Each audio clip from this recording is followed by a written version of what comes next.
जो है आपका motional EMF from Faraday's law. और इसके लिए यहाँ पे आपने क्या किया है, एक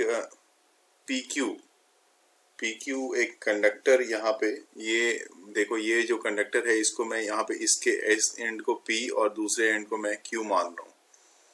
तो PQ एक कंडक्टर है जिसकी लेंथ जो है L लेंथ का है। ये इसकी लेंथ जो है यहाँ से यहाँ तक की जो लेंथ है वो हमारे पास L दी हुई है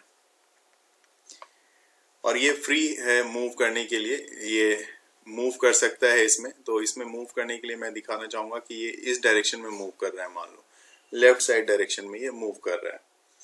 तो ये मूव करेगा, बाद में दिखाऊंगा कि मूव जो ये इस डायरेक्शन में कर रहा है उसके पीछे क्यों मैं इस डायरेक्शन में ले रहा हूँ। तो अभी मैं ये बता रहा हूँ PQ एक कंडक्टर है जिसकी लेंथ L है और ये U सेफ कह सकते हैं कि ये एक U सेफ का हमारे पास फ्रेम है, कंडक्टिंग फ्रेम है और इसी के ऊपर ये जो है PQ ये स्लाइड कर सकता है, ठीक है। और दूसरी चीज क्या है, ये यहाँ पे मैं इसके भी नेमिंग कर देता हूँ। ये इसके लिए मैं लिख देता हूँ ये आपका R है और ये पॉइंट आपका S है और S। तो इस तरह से एक पूरा का पूरा जो फ्रेम बन गया, PQRS का एक फ्रेम बनता हुआ यहाँ पे दिख रहा है। और PQ जैसे कि PQ इनवर्ड की तरफ मूव करता है, किस वेलोसिटी पे, तो ये मैं यहाँ पे लिख रहा हूँ V वेलोसिटी से ये इनवर्ड मूव करता है। अब जैसे कंडक्टर जो है लेफ्ट की तरफ मूव कर रहा है तो एरिया रेक्टेंगुलर लूप की जो है PQRS की जो एरिया है, ये एरिया यहाँ पे जो ये एरिया बन रही है इसके अंदर जो एरिया है, जब ये कंडक्टर अंदर की तरफ मूव करेगा तो ऑब्वियस सी बात है इसकी एरिया क्या होगी, वो डिक्रीज होगी। तो इसकी एरिया डिक्रीज होती है। तो this decrease the magnetic flux, क्योंकि नंबर ऑफ फील्ड लाइंस भी डिक्रीज होगी। यहाँ पे मैं लिखता हूँ कि अगर आप यहाँ पे मैं दिखाना चाहूंगा कि अगर PQ मूव कर रहा है, मूव किधर, तो लेफ्ट साइड में, towards left, move towards left, तो इस केस में क्या होगा, जो एरिया होगी इसकी, तो एरिया इस रेक्टेंगुलर लूप की area of this rectangular loop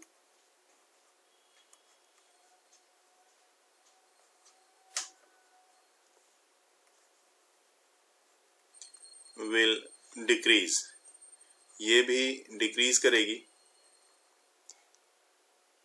और एरिया डिक्रीज करेगी। तो अगर आपकी एरिया डिक्रीज कर रही है, एरो से दिखाता हूं, तो फ्लक्स भी इसकी क्या होगी, वो भी डिक्रीज करेगी, क्योंकि नंबर ऑफ फील्ड लाइंस जो है, मैग्नेटिक फील्ड लाइंस, वो भी इसके साथ साथ कम होती चली जाएगी।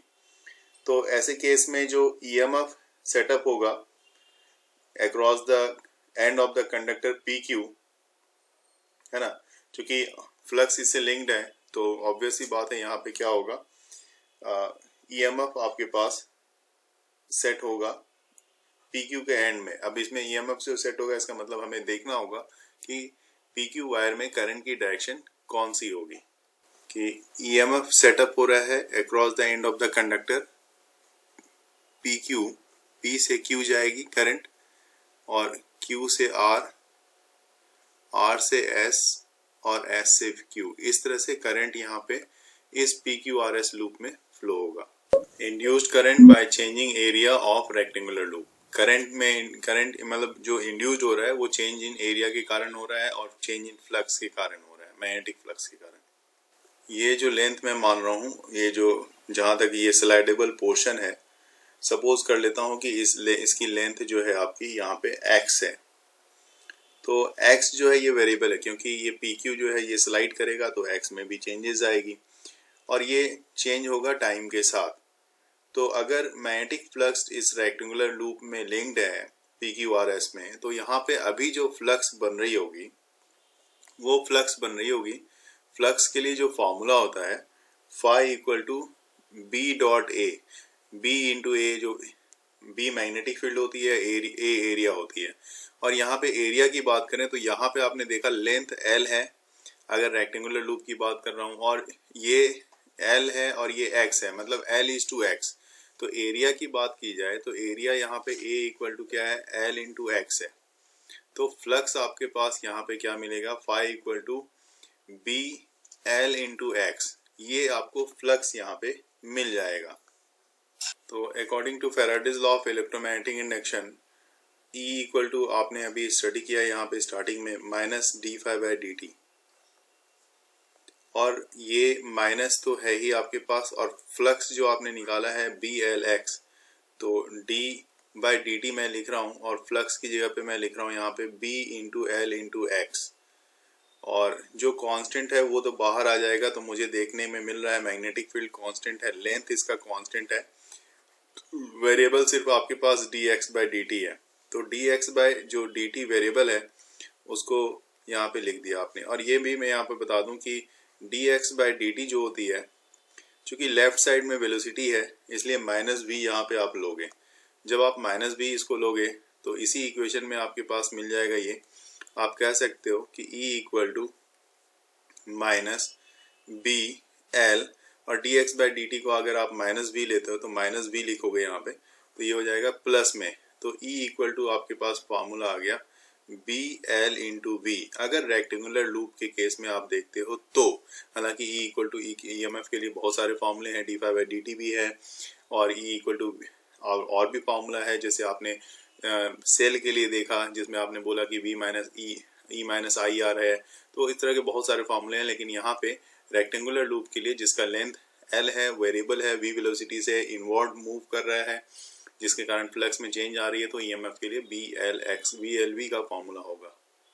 जो फ्लेमिंग राइट हैंड रूल है उसके पे काम तो करना ही है, लेकिन पहले मैं इसके डायरेक्शन को, जो मैग्नेटिक फील्ड की डायरेक्शन है वो नॉर्थ से साउथ की तरफ इस तरफ जाएगी, नॉर्थ से साउथ की तरफ। और अगर मैंने ये जो रॉड हमारे पास दी हुई है उसमें करंट की डायरेक्शन मैं दिखा दूं, मान लो कि मैंने रॉड में करंट की डायरेक्शन को दिखाया कि रॉड के अंदर करंट की डायरेक्शन इस तरफ है, तो रॉड में जो करंट की डायरेक्शन है उस हिसाब से अगर आपके हैंड के हिसाब से देखा जाए तो देखो ये आपका जो है, अपने हैंड को यहाँ पे लेंगे और अपने हैंड की मिडिल फिंगर को देखेंगे कि मिडिल फिंगर, ये आपकी मान लो ये मिडिल फिंगर है, मिडिल फिंगर की डायरेक्शन में करंट को ले लिया हमने, और मिडिल फिंगर के बाद ये वाली फिंगर जो है जस्ट थंब के बगल वाली फिंगर होती है, ये वाली फिंगर, इसको दिखाया, और उसके बाद इसको दिखाने के बाद आपने थंब को यहाँ पे दिखाया इस तरह से, ये थंब हो गए, ठीक है। और ये वाली जो है उसकी मिडिल फिंगर है आपकी, तो मिडिल फिंगर यहाँ पे ले लिया, और रेस्ट फिंगर आपकी यहाँ पे फोल्ड की हुई है, आपकी इस तरह से फोल्ड की हुई है। तो आप समझना यहाँ पे ये जो डायरेक्शन है, आप यहाँ पे डायरेक्शन पहले देखो, ये डायरेक्शन होगी करंट की, अभी मैं पहले दिखा देता हूँ आपको, ठीक है। ये देखो ये जो डायरेक्शन है ये डायरेक्शन होगी करंट की, क्योंकि यहाँ पे ये जो दिखा रहा है ये करंट है, मतलब इसको आई से लिखा, ये करंट की डायरेक्शन है, ठीक है। और ये वाली जो डायरेक्शन आप देख रहे हो, ये वाली डायरेक्शन होगी आपकी मैग्नेटिक फील्ड की, जो इस तरफ दिख रही है। तो ये वाले, इसको एरो मार्क से मैं इस तरफ दिखा रहा हूँ कि ये वाली जो डायरेक्शन है इस तरफ जो दिख रही है ये मैग्नेटिक फील्ड की डायरेक्शन है, जिसको आप बी से लिखते हो। तो इसको मैंने यहाँ पे बी से लिख दिया, यहाँ पे करंट दिखा दिया आई से, जिसमें रॉड में करंट की डायरेक्शन है, इस तरफ मैग्नेटिक फील्ड की डायरेक्शन दिखा दी। तो ऐसे केस में जो फोर्स लगेगा इस रॉड पे, जो फोर्स लगेगा वो फोर्स किधर लगेगा, तो रॉड पे जो फोर्स लगता है वो फोर्स लगेगा ऊपर की तरफ, क्योंकि थंब आपका ऊपर की डायरेक्शन को दिखा रहा है, तो आपका फोर्स लगेगा थंब के अकॉर्डिंग ऊपर की तरफ, मतलब ये रॉड जो है ये रॉड ऊपर की तरफ निकलना चाहेगा। तो सर इसमें भी जैसे जो मिडिल फिंगर है वो करंट है, और जो थंब है वो फोर्स है, और जो रिंग इंडेक्स फिंगर है वो मैग्नेटिक फील्ड है। वो मैग्नेटिक फील्ड है, बिल्कुल सही बात। इस रूल का जो एप्लीकेशन होती है, जो फ्लेमिंग राइट हैंड रूल है, इसमें इसकी यूज होती है डायनेमो में और जनरेटर में, बहुत ज्यादा एप्लीकेशन है इस दोनों के पार्ट में इसका। पे मैं आपको ये बता रहा हूँ कि देखो जी, करंट इस डायरेक्शन में, एक समय के लिए आप भूल जाओ कि करंट इस डायरेक्शन में, आप ये देखो कि मोशन किस डायरेक्शन में, मोशन अपवर्ड है, और मैग्नेटिक फील्ड आपकी लेफ्ट डायरेक्शन में दिख रही है। इसमें आपको राइट हैंड रूल लगाना है और आपको करंट की डायरेक्शन फाइंड करनी है, पूरा प्रॉपर राइट हैंड रूल लगाना है, क्योंकि आपको दिखाना है। अभी मुझे मान लो कि करंट का डायरेक्शन पता नहीं है, एक समय के लिए ये मान लो, लेकिन मोशन की बात करूं तो मोशन लेफ्ट डायरेक्शन में, तो जिस डायरेक्शन में मोशन है, यहाँ पे देखो मोशन किसको दिखा रहा था, थंब को दिखा रहा था। थंब जो है वो मोशन की डायरेक्शन को दिखा रहा था। तो आप अपने थंब को इस बार इस तरफ ले आओ और थंब की डायरेक्शन को इधर कर दो, जिस डायरेक्शन में वेलोसिटी हो रही है ना उस डायरेक्शन में थंब की डायरेक्शन कर दो। ठीक है। दूसरी चीज, आप यहाँ पे मैग्नेटिक फील्ड अंदर की तरफ है, तो वो वाली जो फिंगर है आपकी, उस डायरेक्शन को, जो इंडेक्स फिंगर आप बोल रहे हो, इंडेक्स फिंगर को आप मैग्नेटिक फील्ड की डायरेक्शन में ले लो। तो इंडेक्स फिंगर अगर आप मैग्नेटिक फील्ड की डायरेक्शन में लेते हो इनवर्ड, और थंब को राइट साइड डायरेक्शन में लेते हो, तो आपको दिखेगा कि करंट की डायरेक्शन जो है वो नीचे की तरफ बन रही है, जो ये रेड से मैंने दिखाया है। आप इंडेक्स फिंगर को अंदर की तरफ दिखाओ, इस प्लेन के अंदर की तरफ, थंब ऑटोमेटिकली आपका ये वाला वेलोसिटी की डायरेक्शन में हो जाएगा, और मिडिल फिंगर जो है आपकी, वो ये जो रेड वाली मार्क मैंने एरो की दिखाई है, ये इनवर्ड दिखा देगा। मान लो कि R जो है, वो जो लूप मैंने बनाया है उसका रेजिस्टेंस, उसके अंदर का रेजिस्टेंस है R, है ना। किसका R जो रेजिस्टेंस है किसके लिए है, वो PQ जो आर्म है आपका, मूवेबल आर्म, उसका रेजिस्टेंस है R उस रेक्टेंगुलर लूप के लिए।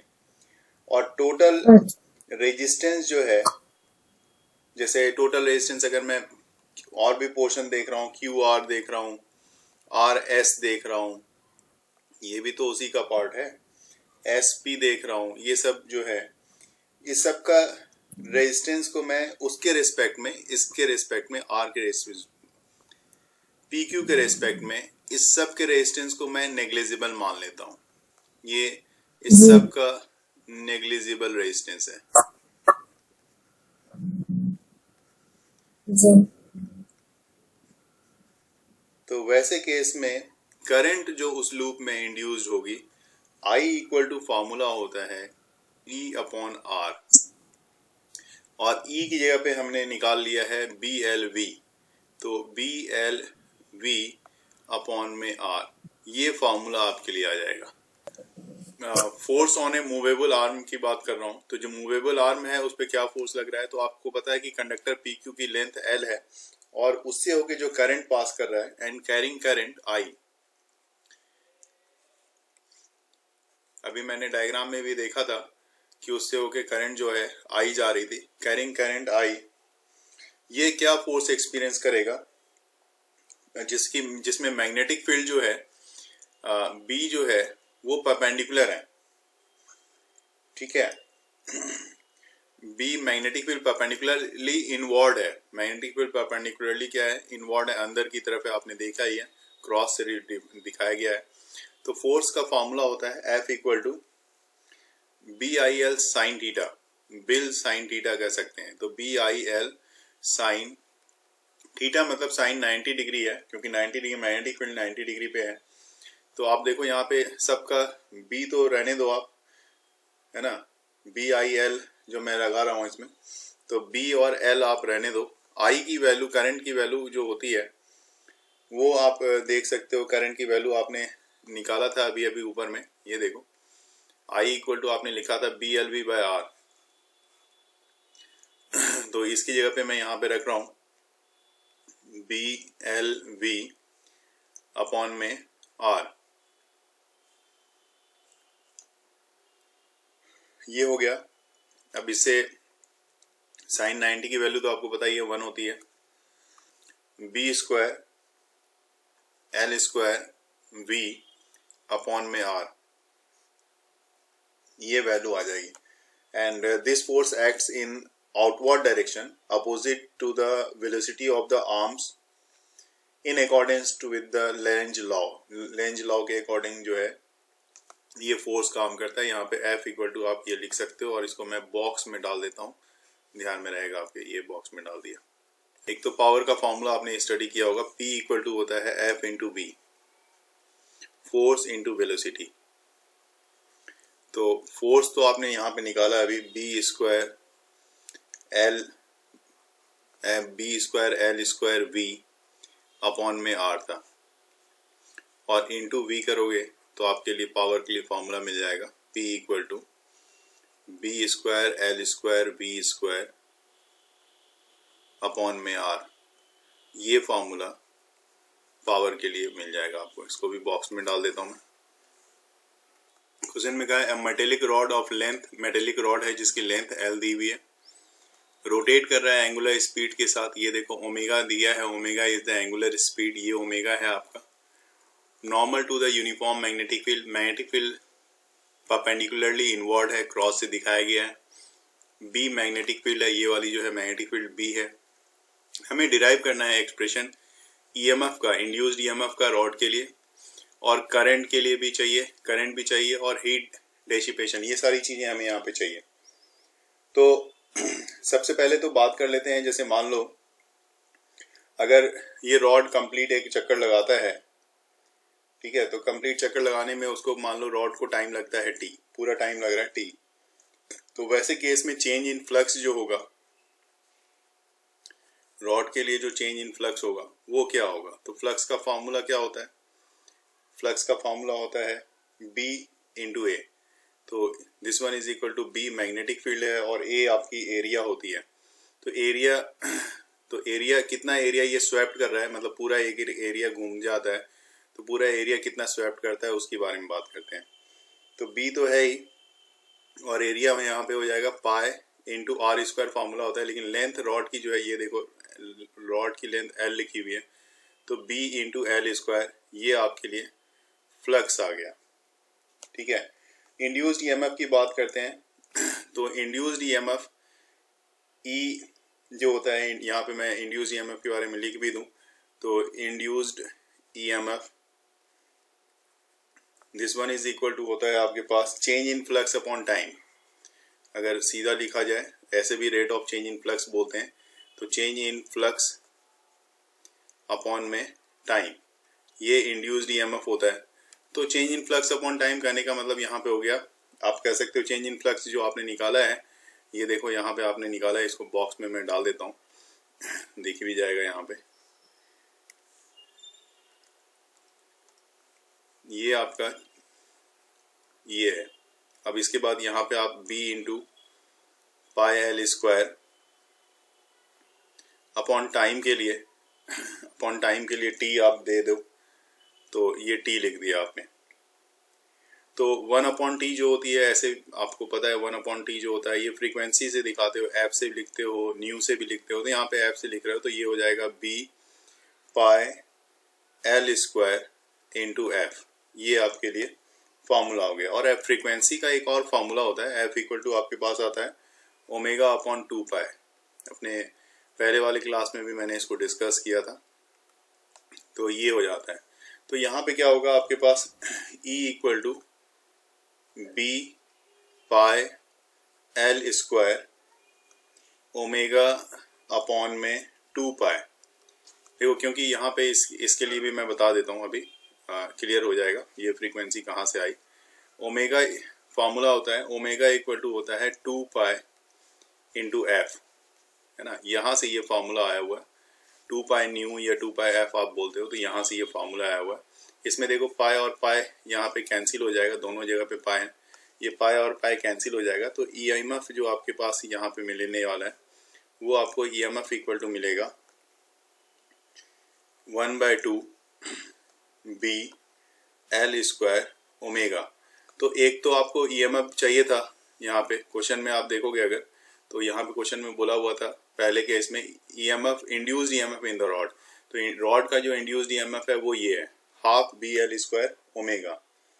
और अब इसी तरह से जब एक बार इंड्यूस्ड ईएमएफ आपने निकाल लिया, तो करंट भी निकालना आपके लिए आसान हो जाता है। करंट देखो कितना होगा, करंट के लिए आप I इक्वल टू आप लिखते हो E/R, अभी जैसे मैंने ड्राइव भी किया था फॉर्मूले में, तो E/R। तो यहाँ पे रॉड के लिए जो होगा, E जो है 1/2 बी एल स्क्वायर ओमेगा, ये हो गया, और अपॉन में R कर दोगे तो ये इंड्यूस्ड ईएमएफ हो गया। इससे ज़्यादा इसमें कुछ करने की जरूरत है नहीं।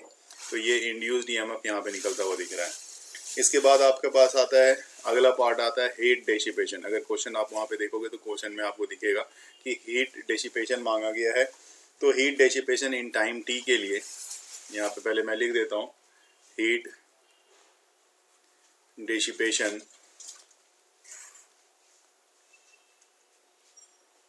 In time T. In time T के लिए जो हीट डिसिपेशन का फॉर्मूला है वो क्या होता है, वो होता है आपके पास Q equal to E square into T upon में R, और this one is equal to 1/4 B square L पे power 4 omega square into T upon में R। तो ये फॉर्मूला इसके लिए आ जाता है हीट डिसिपेशन के लिए। जैसे H equal to I square R T होता है ना, तो यहाँ पे उसी तरह से I की जगह पे आप E/R रख लोगे तो ये फॉर्मूला आपके पास मिल जाएगा। इससे आपके एनसीईआरटी का क्वेश्चन नंबर 6.5 जो है वो आराम से सॉल्व हो जाएगा।